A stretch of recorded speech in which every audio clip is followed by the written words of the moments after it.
নমস্কার, তিয়াশা রান্নাবান্নাতে আপনাদের সবাইকে স্বাগত। আজকে শেয়ার করব লঙ্কার চপ। খেতে কিন্তু এটা দুর্দান্ত স্বাদের হয়, আর এটা কিন্তু একদমই ঝাল হয় না।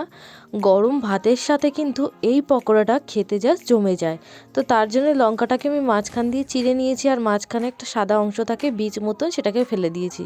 তারপর ব্যাটার রেডি করব। তার জন্য আমি এখানে 100 গ্রাম বেসন নিয়ে নিয়েছি হাফ চামচ হলুদ গুঁড়ো, লঙ্কার গুঁড়ো, জিরের গুঁড়ো, ধনের গুঁড়ো, আর হাফ চামচ দিয়ে দিয়েছি কালো জিরে, স্বাদ মতো নুন দিয়ে শুকনো উপকরণগুলোকে খুব ভালো মতন করে মিশিয়ে নিলাম। তারপর এখানে হাফ কাপ মতন জল দিয়ে এটাকে আমি ব্যাটারটা রেডি করে নেব। জলটা কিন্তু পুরোটা একেবারে দিইনি, অল্প অল্প জল দিয়ে ব্যাটারটাকে রেডি করে নেব।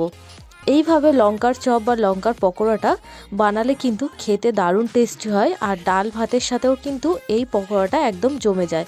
এখন কিন্তু বাজারে এই লঙ্কাগুলো দেখা যায়, তো একবার অবশ্যই এনে কিন্তু এইভাবে পকোড়া বানিয়ে খেতে পারেন। খেতে কিন্তু দারুণ টেস্টি হয়। তারপরে ব্যাটারটা রেডি করে নেওয়ার পরে গোলমরিচ গুঁড়ো আর গরম মশলার গুঁড়ো দিয়ে দিলাম। তারপর গ্যাস অন করে একটা কড়া বসিয়ে তার মধ্যে পরিমাণ মতন সাদা তেল দিয়ে তেলটাকে খুব ভালো মতন গরম করে নিয়ে পকোড়াগুলোকে একে একে কিন্তু উল্টে পাল্টে একদম গোল্ডেন ব্রাউন কালার করে ভেজে নেব। গ্যাসটা কিন্তু একদম মিডিয়ামে দিয়ে এগুলোকে ভাজতে হবে। সবগুলো কিন্তু আমি এই একই রকমভাবে কিন্তু ভেজে নেব উল্টে পাল্টে। সবগুলো লঙ্কার চপ কিন্তু এখানে ভাজা হয়ে গেছে। আমি ঠিক একইভাবে বাকিগুলোও ভেজে নেব। রেসিপিটা ভালো লাগলে অবশ্যই কিন্তু লাইক, কমেন্ট, সাবস্ক্রাইব করবেন।